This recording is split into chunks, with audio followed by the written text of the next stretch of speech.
Okay, I think we'll start and then we'll just let others in as they get on and um, get going with this evening. So, um, welcome to the second week of Munch on This in our virtual series. It's a 4-week series on Tuesdays and Thursdays at 7 p.m. Mountain Time, 8 p.m. Central Time. For those of you that don't know me, I'm Trish Faring. I'm the field representative for the North Dakota Grazing Lands Coalition, as well as the range management specialist. My husband and I ranch north of Beach, about 12 miles, and we direct market our beef and chickens and eggs. So just a little bit about myself. And I also work with the Grasslands Regeneration Program through the coalition, working with producers to find them an avenue of cost share through our partners or even through ourselves for projects that they would like to be doing, as well as grazing plans. So just a couple of housekeeping items. If you'd make sure that you stay muted during the presentation, that would be great. Annie, I didn't ask you, but would you prefer questions at the end, or do you mind questions during the presentation? Questions at the end. Okay. And because I have a hard time seeing the chat. Okay, So. sounds good. And I've got Alyssa on here too, helping us with the Facebook Live. So if we have questions on Facebook Live, we'll get those converted over into the Zoom meeting here. So Great. If anybody has technical difficulties, there's the chat button at the bottom. You can message the group or message myself or Alyssa and let us know if you're having any issues. Let's see here. I guess the Munch on this series became, I guess, how we came up with it was we were supposed to have a mentor guided workshop back in October, and because of COVID, we decided to cancel that. And so we figured this was our next best option for being able to connect with people far and near, and be able to share information. So that's how we came up with the Munch on this series. These are all being recorded and posted on Facebook Live, as well as our YouTube channel, and you can also access them from the Grazing Land Coalition website. So without further ado, I'm going to introduce our speaker this evening, and I am like super excited. I've been waiting for this one for a while. So Annie Carlson is going to be with us this evening, sharing Sleeping with the Boss, Living, Loving, and Working with Your Partner. Annie was born and raised on the Northern Plains and continues the farming and ranching tradition as a third generation stewarding the land in central North Dakota. Her career spans many paths: science teacher, basketball coach, biology professor, farmer, homeschool wife. Do you homeschool, John? Homeschool mom, let's try that one. Wife, speaker, author, entrepreneur, fiber artist, a caterer, and a lay pastor. Annie loves encouraging others to try new things, be their best selves, and live with passion and joy. So without further ado, I'm going to mute myself and turn it over to Annie.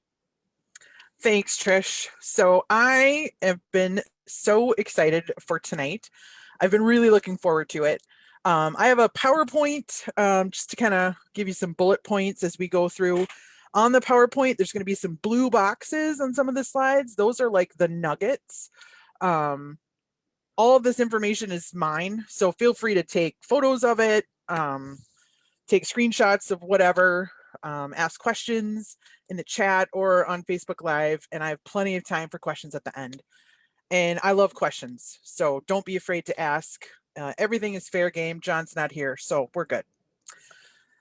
All right, I'm going to share my screen, right?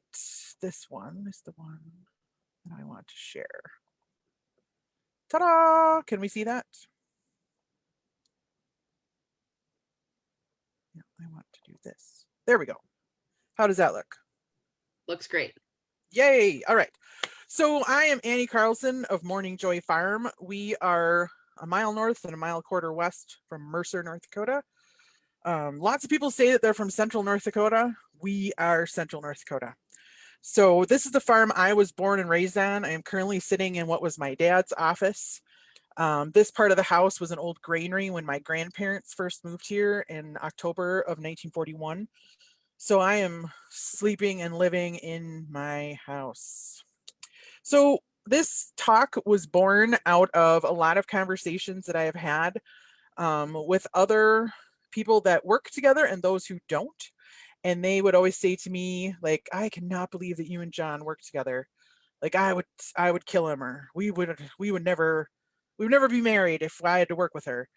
So that started me thinking, like, how can we do this better? How does it doesn't have to be as painful as it might seem. So let's talk first about the fantasy. When we get married, most of us had stars in our eyes. Nothing but the best was going to happen, right? Um, she gets married thinking that she will change him. And he gets married thinking she will never change. Poor John was in for a rude awakening because all we've done is change. And kids, when they come back to the farm, a la this farm, we come back thinking that we will change things. And the parents welcome children back thinking that they will keep things going in the tradition of their forefathers. And so those are the expectations that we come into familial business relationships with. And we just need to understand that. We need to acknowledge that as part of coming into a relationship. And so I say the fantasy is like this G.I. Joe doll.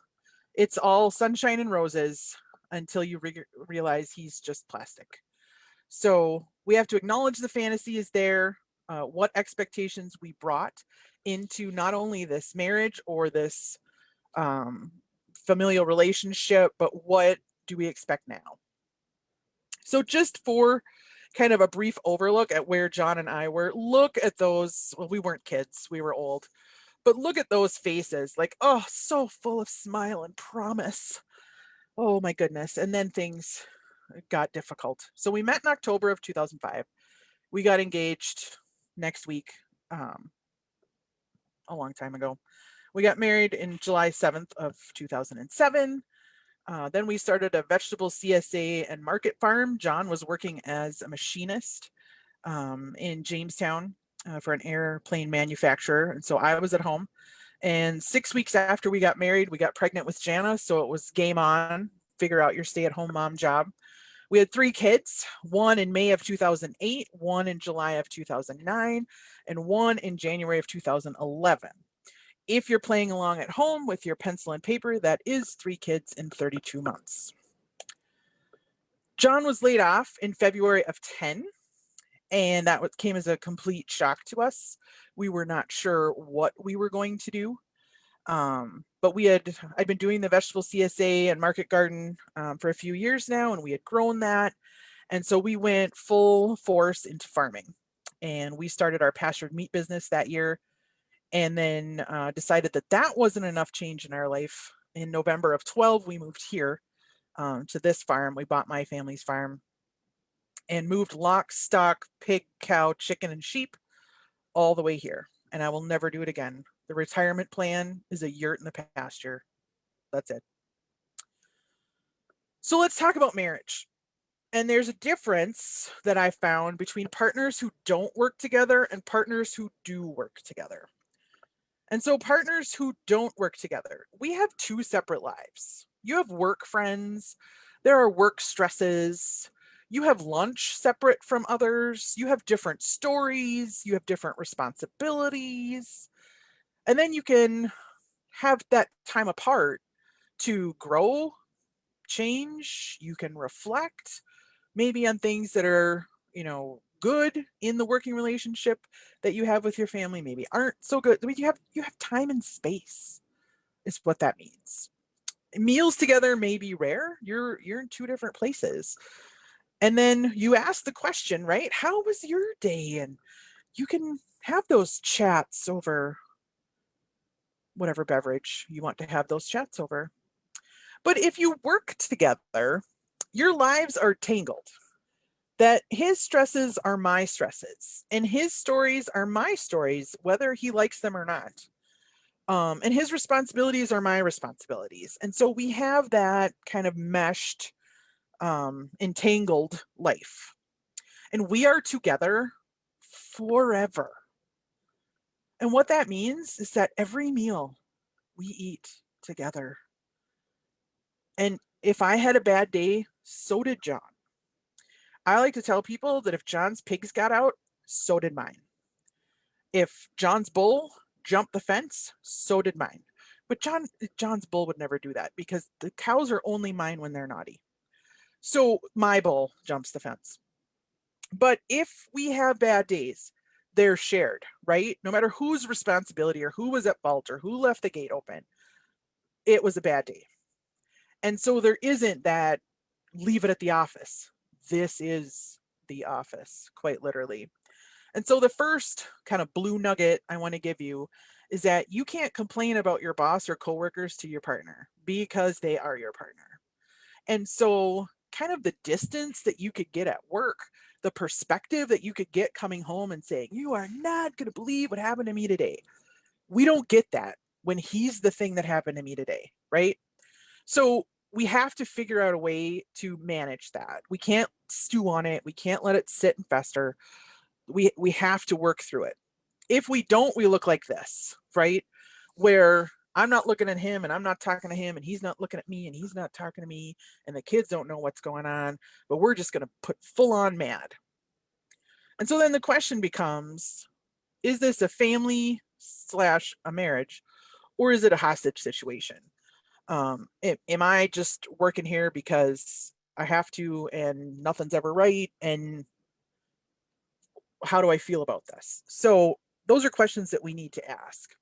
We can be mad at someone in an office situation and never have to work with them, and I can avoid them at the water cooler. I can't do that to my husband. We have to work through whatever it is we're working through. And so questions that need answers. These are things that can kind of guide maybe some meditation time on your part, some thought on your part, and then some discussion together. And I use husband wife often because that's where John and I are. But let me assure you that our kids are rapidly coming into the operation. We're going to be having these conversations parent to child as well. So if that is your situation where you're working with a parent or you're working with one of your children, or a nephew or a niece, those are questions that will need answers as well. So I put this meme in here because this is my life. This is what I do. I really only wanted to have 10 chickens, but if God wants me to have 20, then 40 it is. And so I have ordered chickens and not told anyone and then been shocked that they came in the mail. So the first question we need to ask is, who is in charge? Where does the buck stop? And on our operation, that's John. John writes the checks. John is the leader of the farm, so he's the one who's in charge. Now, that doesn't mean John has to manage absolutely everything, as you'll see, but he's the one who's ultimately the decision maker. And number two, who has the final say? Now that you may see and you think, wow, that seems a lot like question one. Not necessarily. So, for example, my oldest daughter loves horses. She's becoming a really wonderful horsewoman. She's in charge of the horses. We have two. She is in charge of hers and the family horse. And she has the final say when it comes to horses. But dad is in charge of the farm, right? So Jana can't say, well, I have the final say with horses. We're getting 4 more. She would love that. John is in charge and says, no, that doesn't fit in with the family goals quite yet. So we got to rethink that. So Jana has the final say. For example, Jana says, I want to put them on this feed for the winter, this grazing for them in the summer. Like Jana has the final say on that. And the third question is, how are responsibilities divided? So when we first started farming together, when John got laid off, we farmed together. He would help me in the garden, and John has lots of ideas. And if you've met him, you know that John is a creative, logical thinker. So he has lots of ideas, but I do not need to hear lots of ideas when we're weeding green beans. I just need the green beans weeded. And so we had to delineate whose responsibility was whose. Like, I don't want to hear the new way we should plant stuff next year. Like, you're not in charge of the garden. So who has the responsibilities? And then as the children have come in to the enterprise, they have their own enterprises and they're helping out with farm work. Who has the responsibilities? So this winter, in order to pay for these horses, Jana is watering our flirt twice a day, every day. And so she has that responsibility. She will not have that responsibility in the summer. We change with the seasons, who does what assignment. And then that's yours. You take it on. Number 4, can you let mistakes happen? Or this twofold, or do you have to be in charge of absolutely everything so that nothing ever goes wrong? Or are you operating on such a razor thin margin that nothing can go wrong? Neither of which are healthy. And so we want to have the ability to make mistakes.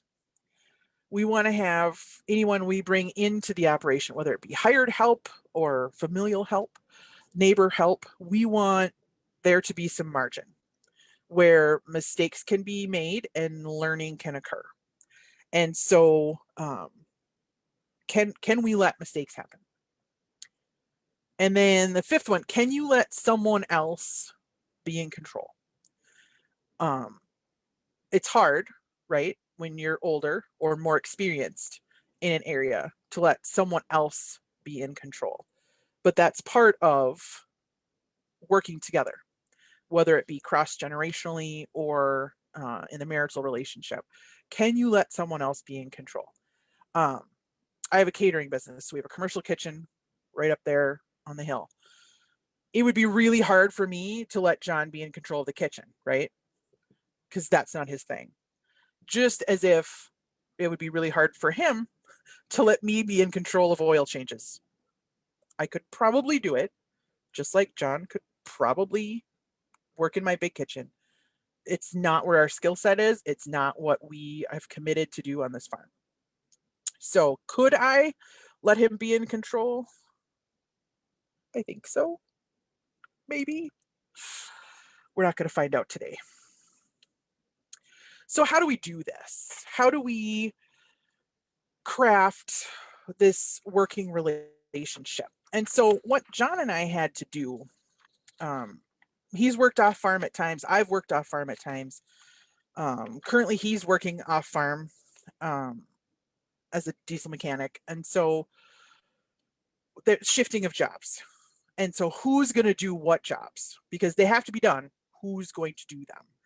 And so the first one, the first thing that each of us did is listed what we love to do. What is the jobs that bring you joy, that are fulfilling for you, that you feel accomplished when they are done? What are the jobs you love to do? And then you should be doing them, right? Like, we don't want to take those away from people who love to do them. Second, what are you the best to do? So maybe it's not your favorite thing, but you are the best trained, qualified, you have the best ability to do this job. Thirdly, what do you not want to do? Under any circumstances, I do not want to do XYZ. I'm trying to think of a job I do not want to do. I don't want to do anything with engine repair. I took small engines in VOA class, and that was enough for me. I think it's because I pinched my finger in an O-ring. That probably sealed the deal, pun intended, on my engine abilities. But I do not want to do engine repair. But what the last category that we did is, what are you willing to do? I don't particularly enjoy this job, but I am willing to do it for the good of the family or the good of the operation. And so we just made 4 lists and covered each of those topics. And that really helped narrow it down, because guess what? I'm willing to bet that you did not marry, nor are you in partnership with someone exactly like you. Chances are we married someone quite a bit different than us, which can drive us crazy at times. But then when we're filling out a list like this, it's helpful, right? Because John loves nothing more than to tear into an engine, rebuild a transmission, change a clutch pack, whatever that is. He loves nothing more than that. I can't, no way. Never. I would never do it. So that's how he loves it. He can do it. The key is here, someone has to do them. Someone's got to maintain our equipment and vehicles. It's going to be him. Keep in mind, there's value to each job. So if I don't want to do engine repair and maintenance, I have to pay somebody to do it because that job has value. So either John does it or I have to pay someone with that knowledge and skill to do it for me. And so because we're doing these jobs, we need to know how many hours we spend doing each job and what the monetary value is. So John changes my oil in my van. If you've bought an oil change, you know how much that is worth. And consequently, each person has value to the operation. And it really bugs me. I hear it more from women than I do from men, but I've heard it from men where they say, well, I don't do anything. I don't do anything. Really? You do nothing? I would beg to differ. Every person is adding something to that operation. So whether you are housekeeping, whether you are butchering chickens, providing childcare, catering meals, mixing feed, John mixes the feed on our farm, and I either have to pay him, the operation has to pay John to do it because it takes his time and his talent, or I have to pay an elevator or feed mill to do it for me.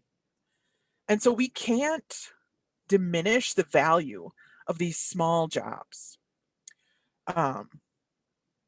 We house clean for a neighbor of ours. He's an excellent farmer and rancher, but does not want to clean house. So he pays someone to do it. Happens to be one of my kids. But those are things we can source out, right? So somebody has to do it. Either you pay somebody or you value somebody in the operations time for doing it. And so here's another blue nugget. If no one wants to do it, should it still be in the operation? If nobody wants, I'm trying to think. If nobody wants to do stuff with turkeys on our farm, should we still be raising turkeys? Those are questions that we need to ask. So once you make those 4 lists, if there's something that ends up in everybody's not want to do column, maybe you shouldn't do it. Or you should pay somebody outside the operation to do it. So this is just a rough breakdown of where we're at this point in time on the farm. Like I said, at different times, John and I have had different responsibilities, but this is where we're at right now. And I'm not going to go through this list with you, but I just want to point out that because John is working off farm, his list is shorter than mine. And I also want to point out that our kids are part of this. So our kids are currently 10, 11, and 12. They do all of their own laundry. Since they were old enough to climb onto the washing machine, I took a Sharpie marker and colored 2 arrows and said, line the arrows up and push start. And so they've done their own laundry. Henry just did dishes tonight. They do the house cleaning. They take care of a majority of the chores. John and I will still go out and help, but they're in charge of the majority of like poultry chores. They have to do their schoolwork, and then they are responsible for their own enterprises. That includes educational opportunities and those sorts of things. And so if your children aren't a part of your operation right now, they can be. Even small children can carry buckets, they can gather eggs. Involving them early gets them invested in the farm. And so this is just the list as it stands in 2020, 2021. This is where we're at.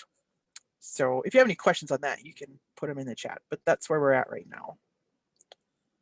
So then I asked John, because he's not here to defend himself. So I said, what would you like to talk about? So this is my handsome husband. And I said, what do you want to say about our life?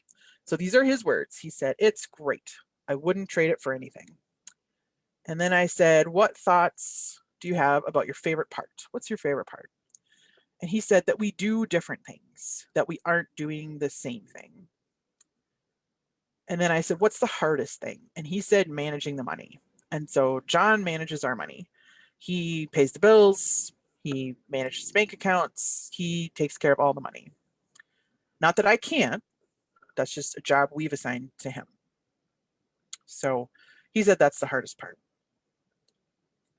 So, how do we communicate? And I know you've all been there, and you're sorry for what you said when you were working cows. And tempers get hot, right? And we can curse them and their mother's mother and the horse they rode in on, and we can get real nasty real quick.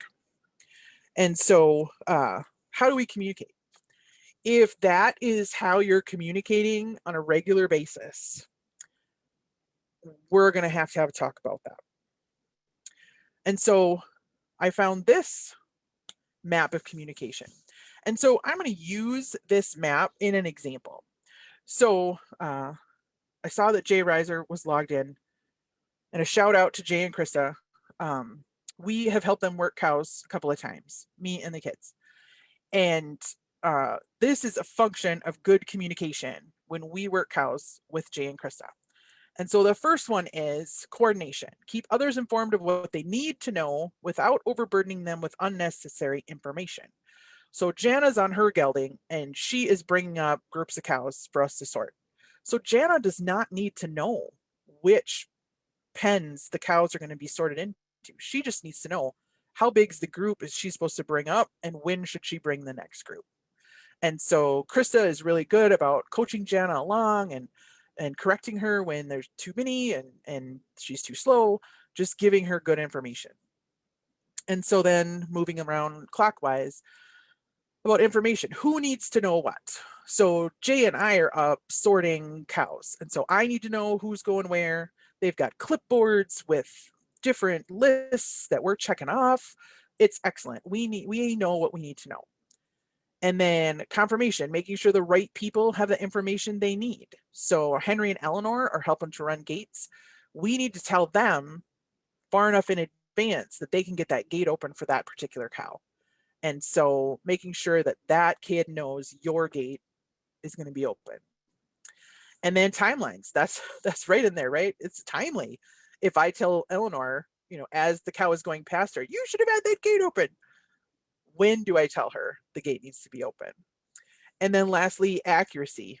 The wrong message may be worse than none at all. If I tell Henry this cow is coming your way and it's supposed to go to Eleanor, that is an accurate error on my part. And so just remembering working cows with risers, they were excellent at this. We were new to our operation. They brought us in for some extra hands and they gave us this good communication. And so that's a tool that you can use in whatever job you're working on your farmer ranch. It's just look at those 5 points around the outside, and is your communication containing those? And if it isn't, then that rests with you, the communicator, not on the receiver. And so this is a really excellent chart. I just refer back to it often when I'm feeling frustrated with communication, not just with John and I, but even with the kids. Have I done these 5 things? And now let's talk about, the blue nugget. How many times can you talk like that over on the left? Sorry for what I said when we were working cows. How many times could you talk like that in a traditional work environment? Now, maybe some of you have had some rather rough jobs where you were talked to like we do when we're working cows. But you wouldn't get away with it for very long in a standard work environment.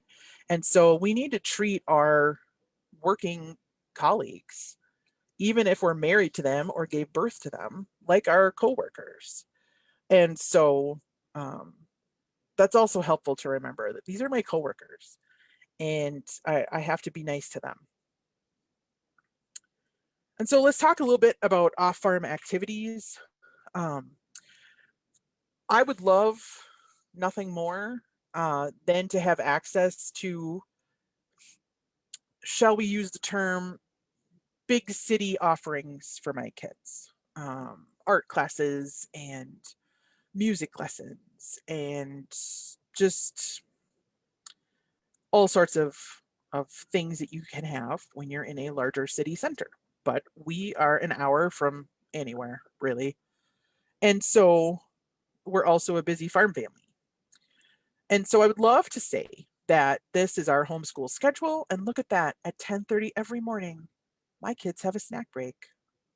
No, they don't have a snack break at 10:30. Ugh, some days we had a storm the night before and we're dealing with chickens.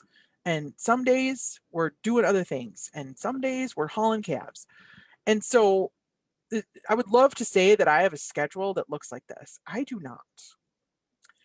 And so the question that we have to ask ourselves when we live in the country is, can I have a city schedule in the country? And I've been whimsical about, if I lived closer to Bismarck, my kids could have XYZ. And so I do a homeschool podcast with 3 other homeschool moms. And they say to me, like, oh my gosh, if we just had your life in the country, if we just had the space and the time that you have to be outside. They want my life.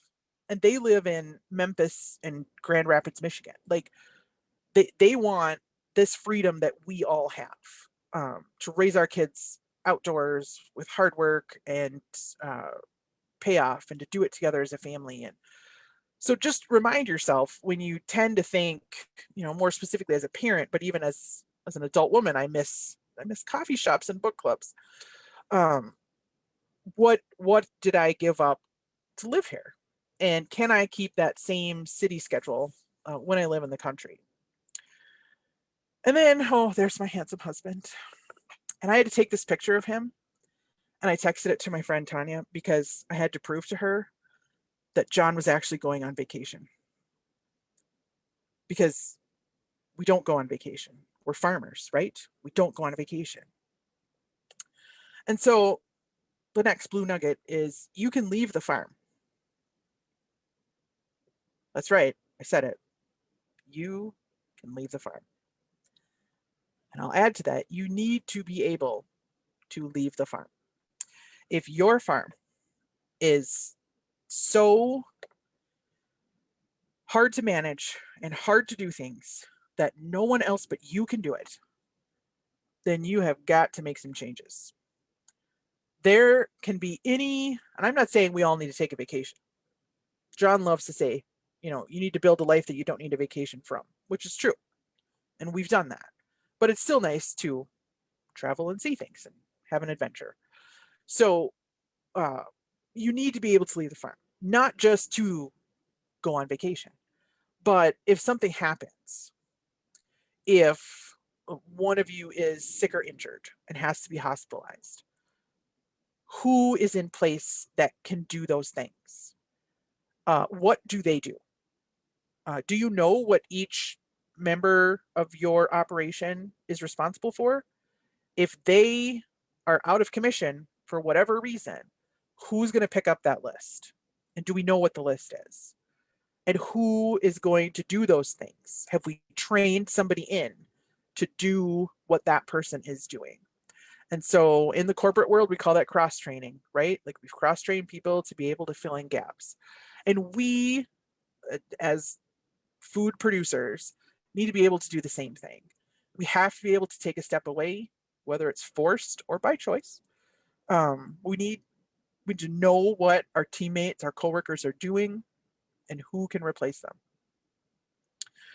We are blessed to have neighbors who know how to move chicken pens and are happy to do it, and can water a flerd and set up electric fence. And we trade our chores back and forth. We're happy to help them. They're happy to help us. And so make a friend. Make a friend in this group, Grazing Lands Coalition. We're training up kids, and as soon as they can drive, you can hire them to farm sit if you need to get away. So make sure that you have those kind of redundancies built in place, because maybe it's not something as pleasurable as a vacation. Maybe it's an accident or an illness, and we need to step in, maybe for a longer period of time. So you need to be able to leave the farm, and you plan for that. So how do we make sure that we're both, John and I, are working for the same thing? A lot of times that's what I hear from farm spouses, both men and women, that said, I didn't realize we were doing this, or I didn't know that this was his goal or her goal. And so we want to cast a vision for the life that you want together.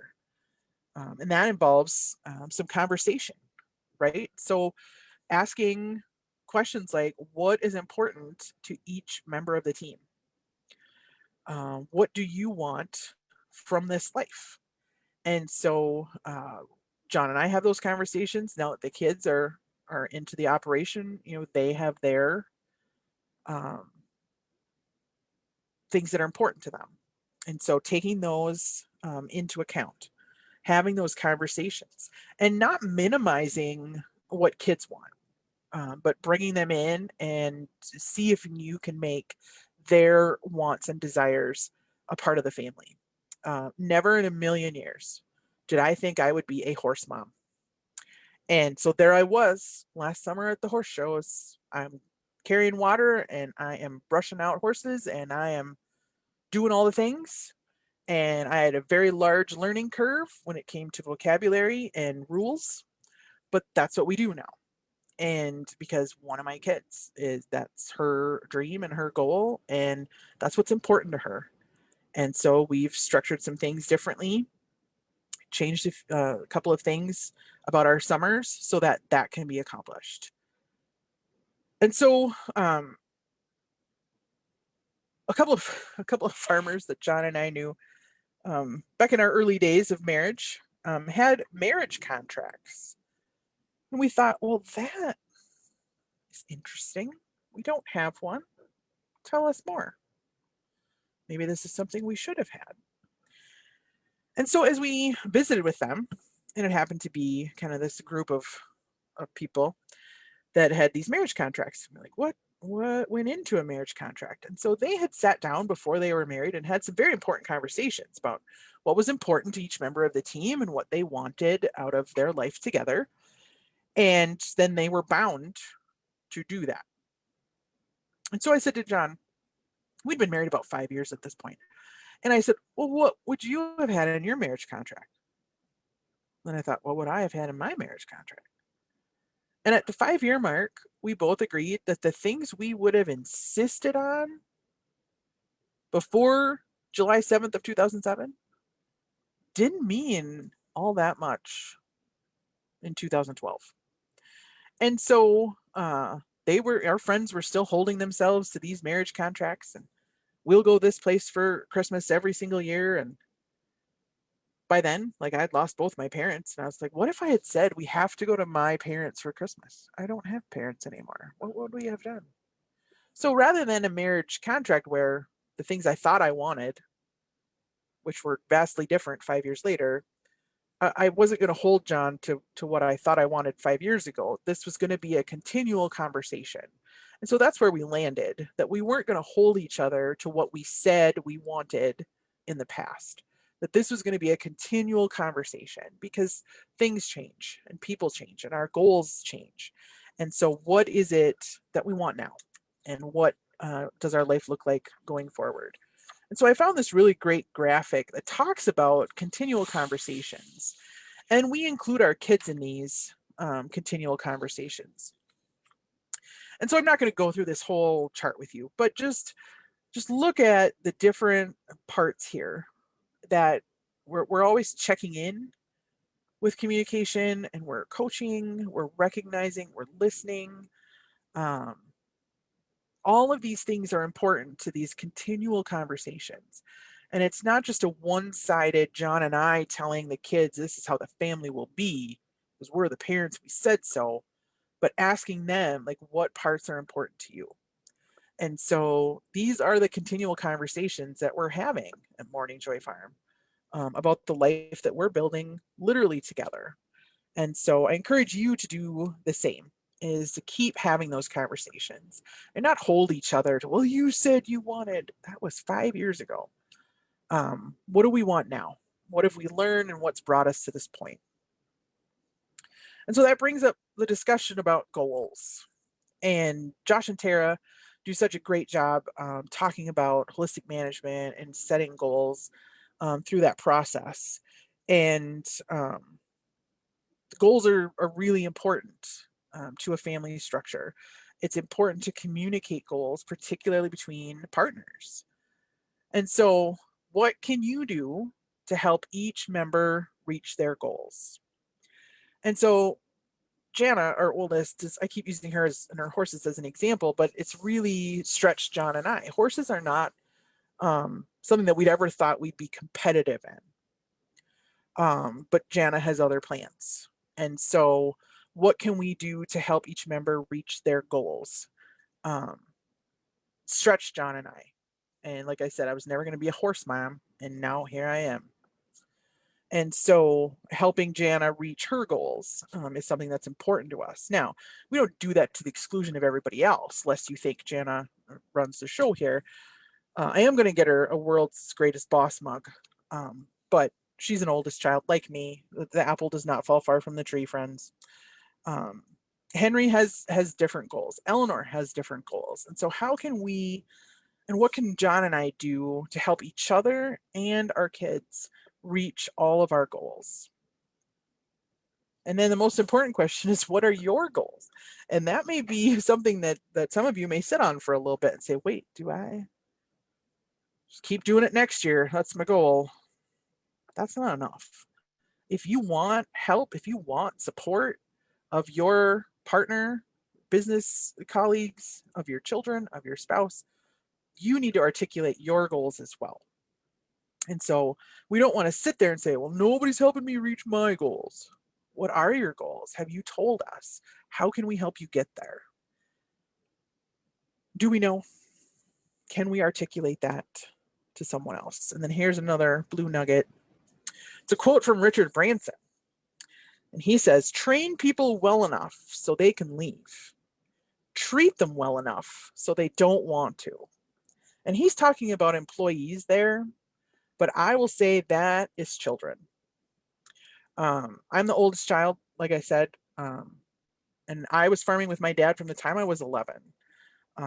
My dad got rid of our hired hand when I was 11 years old, and I became the hired hand. And I farmed next to my dad for all those years. And I could run every piece of equipment. I handled the livestock from the time I was about 14. And so he trained me well enough so that I could leave, but treated me well enough that I came back and took over the farm. And so I credit my dad every day of my life for never treating me like a girl, but treating me like an employee and a partner. And so that's what we want to do. We want to treat our spouses that way and our children that way so that they can leave, but that they don't want to. Let's talk about change, everybody's favorite. So what we know is that things change and people change. But here's the kicker. We can't change anyone but ourselves. As hard as we try, I can't change him and he can't change me. We can't change our kids as much as we'd like to try. So that leaves me. I got to work on me. That's all I can do. So we want to work on ourselves. We want to improve ourselves. And that may take some reflection. Where do I need more training? Where do I need more help? What am I really good at that I want to expand or improve on? Take some self-reflection. And that can be done doing mundane things like weeding carrots or shoveling or driving, feeding hay, whatever. Those are just conversations you can have with yourself. And then, of course, you want to have them with others and express them. Ask for help. Ask for people to support you. We also want to be learners. And the Grazing Lands Coalition is one of the best organizations in agriculture about learning. That's why we have this session tonight. That's why we have mentors. That's why we have gatherings where we can hear from experts, we can hear leaders in our industry. So we always want to be learning. And that may be something as simple as I want to learn QuickBooks, or I want to learn a different skill. And then we want to do it, right? It's not enough to just say, I took this class. We want to do it and we put it into practice. And that's where we talked earlier about making mistakes. That's part of doing and learning, right? Is that I did it and I got close, but I was shy. Like that's where we need that little margin where we can experiment and we can make some mistakes. And then through that, we become different, right? We become better people. We become more experienced. We become more well-rounded. We become better partners. So I found this Dilbert cartoon that I thought really spoke to sometimes the marriage working relationship. And so, how are you doing on your unspoken objectives? What? I'm referring to the goals I have in my mind that I've never mentioned. Does anybody have those? Anybody? Not just us then, maybe. How are those going? And Dilbert says, I am totally nailing them. So I don't know about you, but even after, what are we married? Almost 14 years now, farming together for 14 years. John and I still have those. What? You didn't? What? You never said? Maybe it's just us, but perhaps you have those too. So that's where that good communication comes into play. And we get less and less of those unspoken objectives. All right, a blue nugget.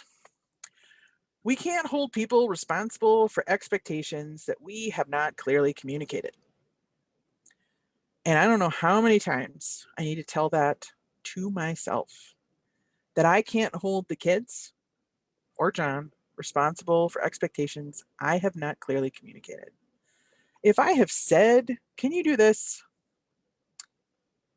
And they said, yeah, but I didn't put any timeline on it. Do I have any right to be upset when it wasn't done by tonight? No.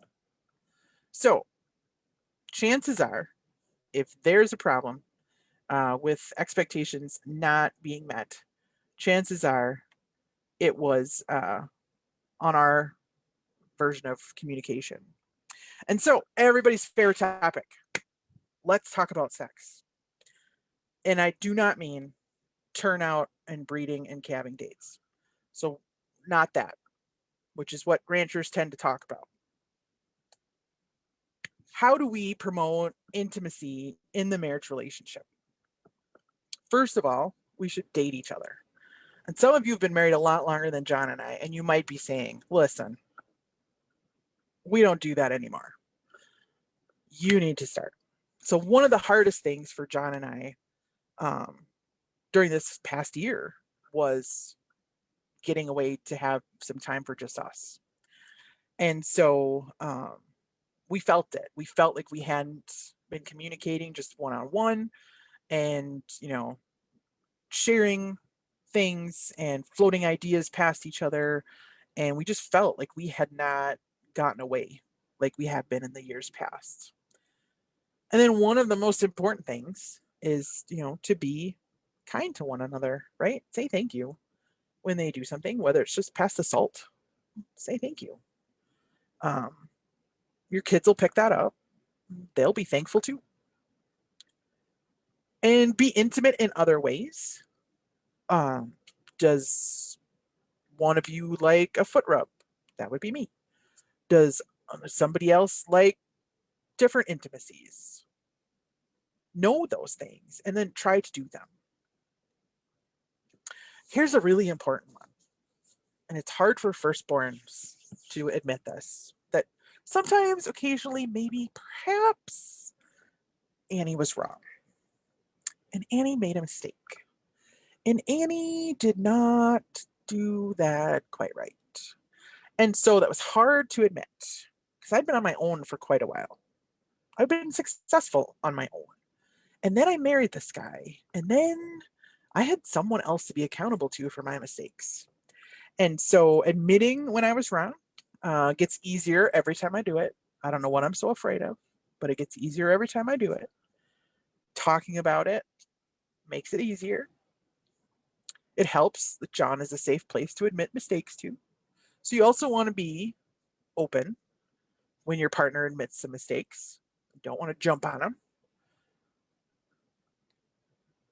Next, we want to remind ourselves of our priorities. And both of us remind each other of the priorities, mainly when the other one is freaking out. And then one of us will be the calm voice and say, remember, this is the goal. Remember, this is what we're trying to do. And so it's helpful. Of course, first you have to know your priorities. We've talked about that. And then remind each other, okay, this is eyes on the prize. This is what we're doing. This is why we're doing it. And then one of my favorite things is to create rituals. So have a standing date night or have this is a day we celebrate. So John and I got married on July 7th, and there have been times when we have forgotten it's our anniversary because generally we're butchering the first batch of chickens right around that time. And then we'll be butchering and we'll look at each other. Is today the 7th? Oh my gosh, happy anniversary. Like we'll forget about it. I don't know why we thought as two farmers that we should get married in July, but we did. We forget our anniversary all the time, our wedding anniversary. But we celebrate 2 days. October 16th is the day we met. February 13th is the day we got engaged. We will celebrate those two like clockwork. We never forget those two. We'll forget our wedding anniversary. That's the day we just made all this official. So what are your rituals? What are you celebrating? Maybe the day you turn the bulls out, you guys go have a picnic in the pasture. I don't know. Whatever floats your boat. But create some rituals. Create some things that you celebrate. Maybe it's the day a certain cow, you love calves. That's a ritual day. But create some rituals in your family and celebrate those. Involve your kids, involve your neighbors. I don't care. Create some rituals. Say, I love you. Now, some of you haven't done that in a while, but I've lost people close to me, my parents included. And what I wouldn't give to hear that one more time. And friends, you just never know. You never know when you see someone for the last time. So I have a meme that I share on Facebook that says, normalize telling your friends you love them. Make it weird. And I tell people that all the time. I love you. I text people that. I love you. And say it, number one, to your most important people. And then say it to everybody. Because you just never know when that last time is going to happen. Next, let the little things go. Because there's nothing worse than nursing that grudge. And man, can we nurse a grudge. Oh my goodness. I am a champion grudge nurser. And I could nurse one for quite a few years. But I got to let it go. I got to let those little things go, or I'm going to die under the mountain of little things. And so keeping your eyes on the prize, let the little things go. Appreciate each other. Do nice things for one another. Honor each other. If you know that this is his favorite food or her favorite beverage, get it, make it, bring it, whatever. Appreciate each other. And then do some things separately. Sometimes when we first get married, one of those fantasies is that we will do everything together. We will stroll through the wildflower covered pastures, hand in hand, as the herd grazes in the setting sun. And he will stroll behind with his poly reel, and I will step in the post, and it'll be just wonderful. Now, if that's what floats your boat, go for it. It does not take two people to set up a poly wire fence in our operation. So for me to have to go out there and hold John's hand while we do it, I have more stuff to do. He can go set up the fence. I'm going to take care of this. And then we'll have time to be together. And so do some things separately. I'm not saying you have to fence by yourself. I'm saying do some things separately. We do not have to live every moment of every day together. All right. We're going to talk about the love box, not that one. What can we do to show love to other people? Now, this may be a point where you have a problem. So, what means shows communicates love to you? You feel loved when these things happen. Have you ever thought about that? You should. Because if you haven't, then it's really hard for the people who care about you to love you, to show you that they love you. And so you want to know what love means to you. For example, for me, it's acts of service. Now, these are the 5 love languages. I have this as a resource coming up, so you don't need to scribble it down just yet. But the 5 love languages, as it so happens, there are 5 of us in our family. Each one of us has a different love language. And if you think that has caused some problems, you would be correct. So I am acts of service. So helping me, doing things for me, speaks love to me. And so what can John do to show love to me? What can the kids do to show love to me? Help me with stuff. And so as a take charge, get it done kind of gal, I have a hard time asking for help. And so consequently, my husband and children have a hard time showing me they love me, and I don't feel appreciated because I don't ask for help. Do you see this cycle that Annie's got herself into? And so knowing what I perceive as love and what fills me up is important to know and then communicate to those who love me. So I have one child whose love language is quality time. Just spend time with them. That is what they love. And so they like nothing better than for me to say, do you want to go on a walk with me? And we just go, it's 3 miles out to the highway and back. We'll go on a 3-mile walk. Just talk and walk. And that absolutely speaks love to them. That they got mom for 3 miles. Maybe it's physical touch, snuggling, hugs, kisses on the cheek, touching, physical touch. What it's gifts is another one. I have one child whose gifts, and I can be gone to a retreat somewhere, and I'm speaking, and if I bring home a rock from the landscaping in the parking lot and say, oh, I saw this rock and I thought of you, they will clutch that rock. Oh, mom, I'm going to go put it with the other rocks you brought me, and run down to their room and put the rock away. It doesn't matter that it is a rock from the parking lot. It's that I was thinking of them and I brought it back for them. So what can you do to show love to other people, and what can they do to show love to you?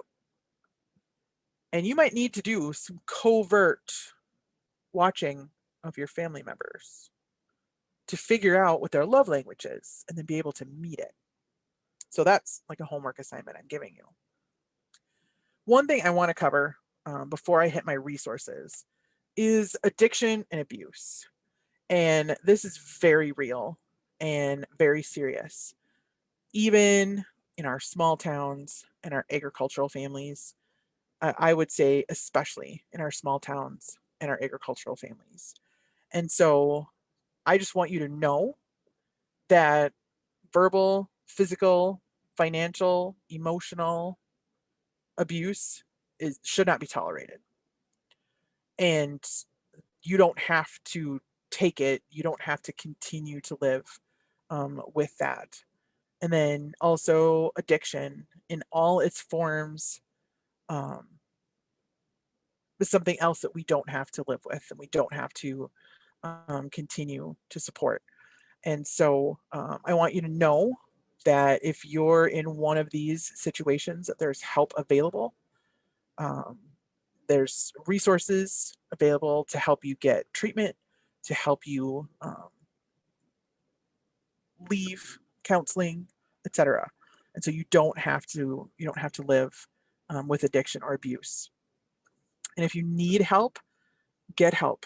We can help you. I don't say we as in Annie personally necessarily, but there are a lot of resources that a friend or a neighbor can help connect you with. So please talk to someone. Um, our family just lost someone very dear to us right before Christmas to suicide. And if you are in that place, please talk to somebody because we need you. So, lastly, if you've heard me talk before, you know that I love to share resources.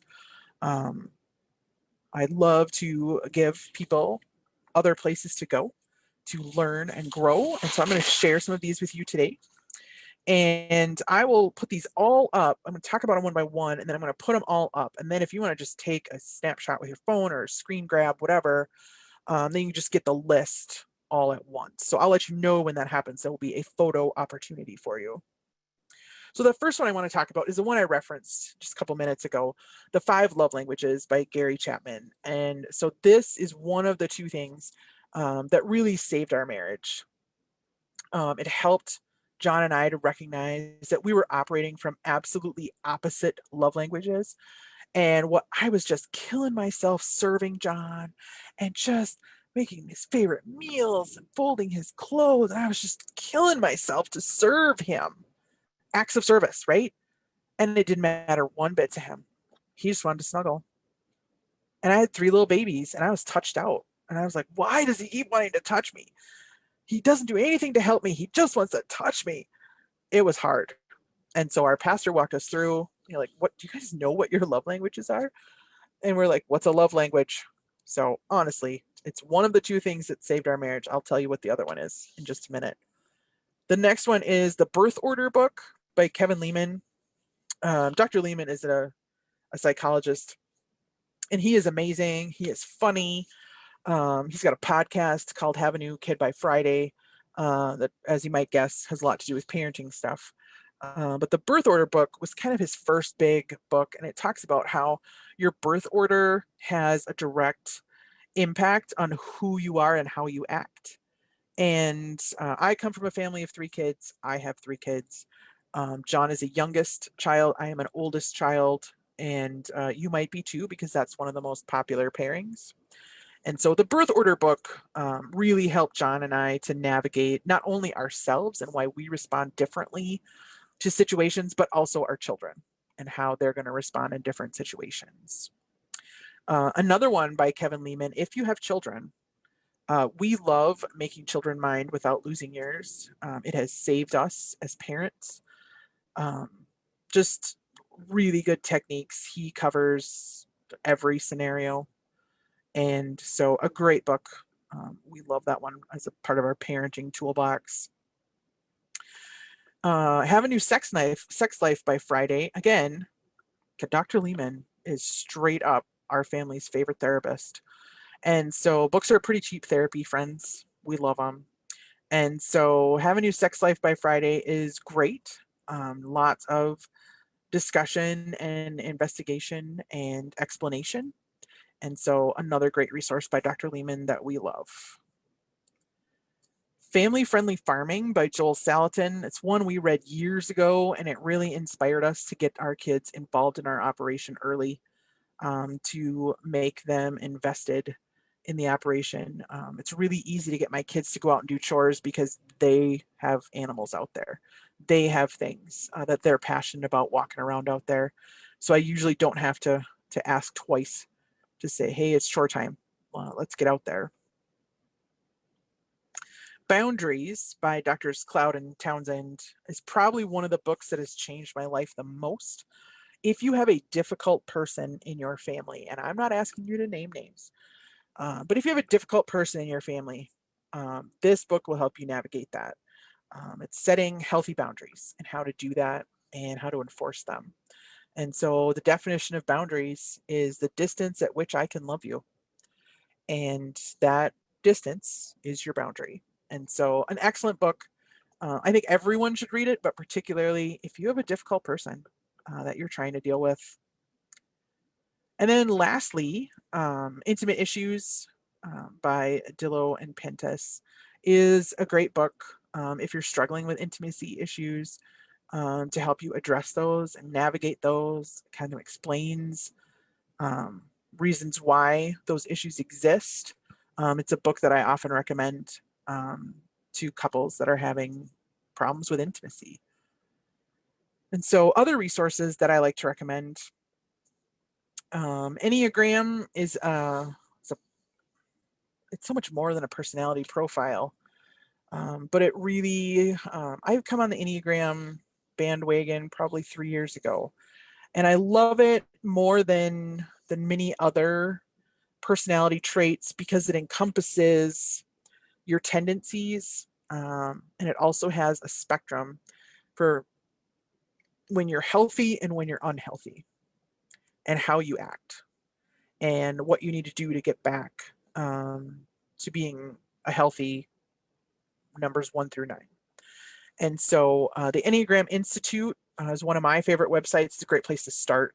There's lots of resources out there about Enneagram, but it's also one of the tools that has helped John and I communicate better, understand where we're coming from.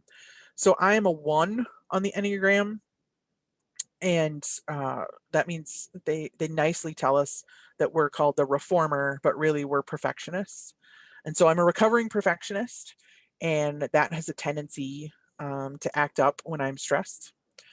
And John is a 5, which is a logical sequential thinker.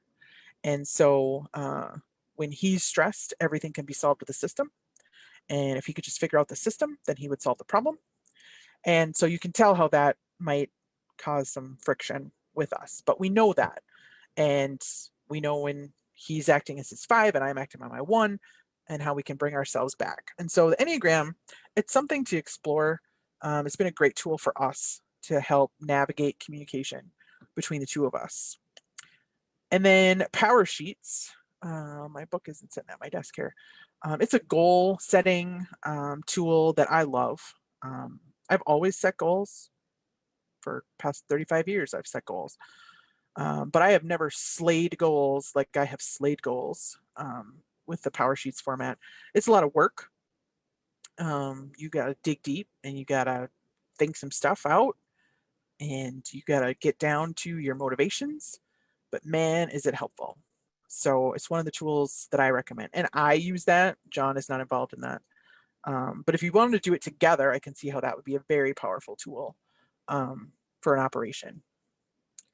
And then lastly, the second thing that saved John and I is holistic management training. And so our favorite trainers, you heard them last week, are Josh and Tara Dukart from Seek First Ranch. And so we wholeheartedly recommend holistic management training. It really made John and I step back and say, why are we doing this? Do we have to do it this way? And what if we did something different? And so the two things that saved us, why we're still married 14 years later, is learning our love languages, taking holistic management. And so one last resource I want to give you is just a fun one. This is a 3-year journal for 2 people that I bought, bookstore, Amazon, one of those places. Anyway, so it asks a question a day. And John and I do not do this every day. Please do not think that we sit down and stare lovingly into each other's eyes and write down the answers. We do not. This is the book that I slip in my purse when we go out on date nights, and it gives us something to talk about at the table that is not the children or the farm. What? You can go on a date and not talk about the children or the farm? Yes. And this book helps John and I do it. So it just different questions I have never thought to ask him in how many years have we been together? 15 years that I have never asked him. He's never thought about. And so it's just a good conversation starter for us. and we write down our answers. I'm the scribe, so I'll write down the answers for both of us. And then, in a few more years, we'll do it again and we'll take a look at our answers and see if they've changed. So it's just a fun little tool that I just slip in my purse and we take to whatever we're doing for a date night. If we go fishing for a date night, if we go to the restaurant, whatever, we'll just take it along and starts conversation. So I know you have questions and I am here to answer questions. So feel free to throw them in the chat, or Trish can call on you, whatever, but I am here to take questions. I'm going to stop sharing my screen now so I can see all of you.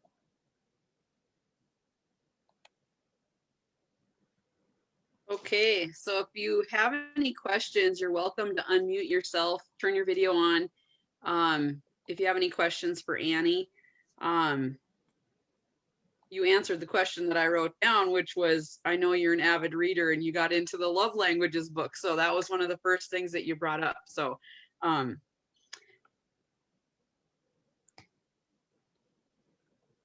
question I do have is, okay, so you sit down, you make up this list of all these chores or things that need to be done, and everybody goes through and you pick the things you like and you pick the things you don't like and the things you're willing to do. What are your thoughts on doing them together? Some things take two people, or three people or whatever. And that's fine. I mean, if you relax at the end of the day by stringing polywire together, go for it. It is not relaxing for me to go out and string fence. I'll do it, if that's my job, but for the whole family, John loves it when the whole family goes out and strings fence. I do not. So sometimes I do it because that's how John wants to have his family time. It's not the way I would like to have family time.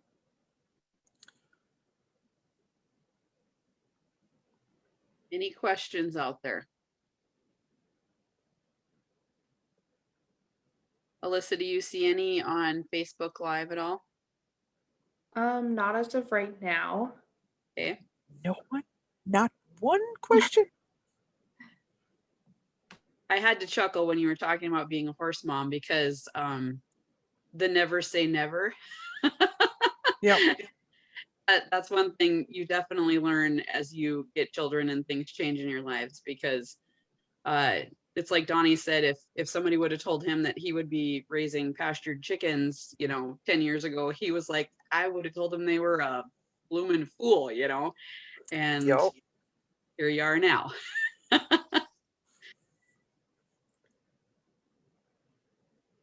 So, and I will reiterate what Annie said too. The holistic management school is such an amazing tool and process to go through. We learned a ton from that, and I mentioned that the night that we talked with Josh and Tara. It's really, honestly, more than, a lot of people assume that it's for farm and ranch families, and probably more so for animal agriculture families. And there's so much more to it. You can remove the land portion of holistic and take away so much from that process. So I really do think that there's way more people that should be taking that course and learning from it. I think I saw a question pop up here too. Yep. Pete asked, how old are my kids? For the next 4 months, they are 12, 11, and 10. And then Jana will turn 13 in May. So yeah, 10, 11, and 12. And it's my favorite. I love 10, 11, and 12-year-olds. They're awesome. Everybody told me when my kids were all teeny tiny, and I had all three of them in diapers at one time. And they're like, oh, enjoy these days. They go by so fast. And I said, praise be to God. I didn't like having tiny ones. I love my children, don't get me wrong. But man, is it awesome when I can send them out to go do stuff, and they do it and it gets done. And sometimes they do things better than I would. And then, if they're going to come back to the farm, You know what their biggest arguments are? Who gets to live in the house? And where Jana's going to put her riding arena. Those are the biggest arguments my kids have. Now, do I expect all three of them or even one of them to take over the farm? No, that expectation is not put on them. But they know they have a place here.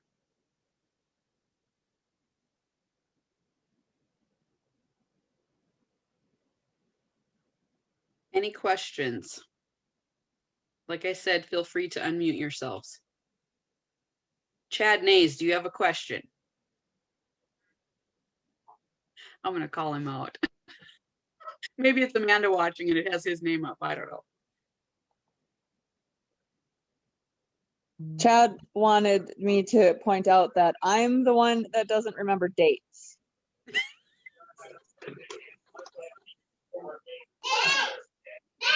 So we have a hard time having those special celebrations because I don't ever remember when they are. You're probably not the only one, Amanda. No, it happens here too. We even got engaged on the 4th of July. He had to remind me. He tried to make it easy for me. And I said, we never do anything on the 4th of July except chase cows. So I don't know why I would want to remember that. But Yep. whatever. Such is life. I'm glad that you're both on this evening. Yeah, we're both here and we're watching a girls and a boys basketball game at the same time. So it's Hey. been an interesting night in our house. Great. Great. Yeah. All kinds of stuff going on. Yeah. One thing I Good did stuff. want to mention. Go ahead, Amanda. No, I was just going to tell Annie it was good stuff. Yeah, Thank you. very good. I wouldn't have expected anything less from Absolutely not. her. So I was supposed to do this talk in October. So in order to have fresh material for you guys, we shingled our house in October. The first week of October. I had fresh stuff. Oh yeah, I bet.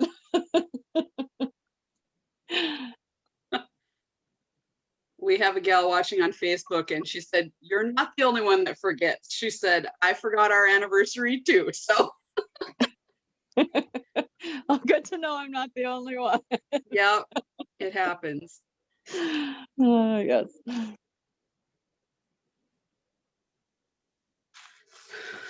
Well, Annie, any closing comments that you want to make, or?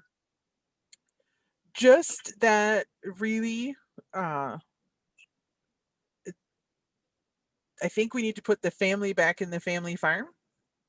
And that's done with thoughtful intention and attention to each other. And that's done with good communication.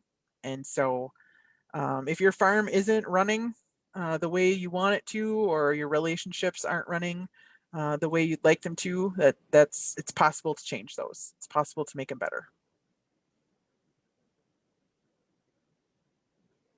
My husband's out in the other room listening. I could hear him chuckling every once in a while. So if I made Donnie laugh, all is right with the world. right. You did multiple times, so you're good. Yay. Okay. Well, I thank you so much for being on with us this evening. I was super excited and you definitely hit a home run. So, and I know I spread this to quite a few different women's groups and stuff. And I think there was several people that got back to me. They were at basketball games and they're like, "Is it recorded? Is it recorded?" And I said, "Yes, it's recorded." So we'll be sure to share that. And just to give you an update, Thursday evening, we will be back on here again with our ag lender panel. And the three gentlemen that are joining us that evening are Sam Arndorfer from Farm Credit Services and Jeff Blees, and I believe he's on with us this evening from Dakota Community Bank, and then also Don Morgan from Starion Financial. So they'll be joining us on Thursday at 7 Mountain Time, 8 Central Time. So if there are no other questions, which if I'll give you one more shot at it. it's always hard because there's a delay, you know, for some people. So I hate to cut somebody off, but. Okay, I think we're good. I don't see anybody unmuting or raising hands or anything. So Annie, thank you very much for joining us, and You're everybody welcome. have a good evening. We'll hopefully see you all on Thursday.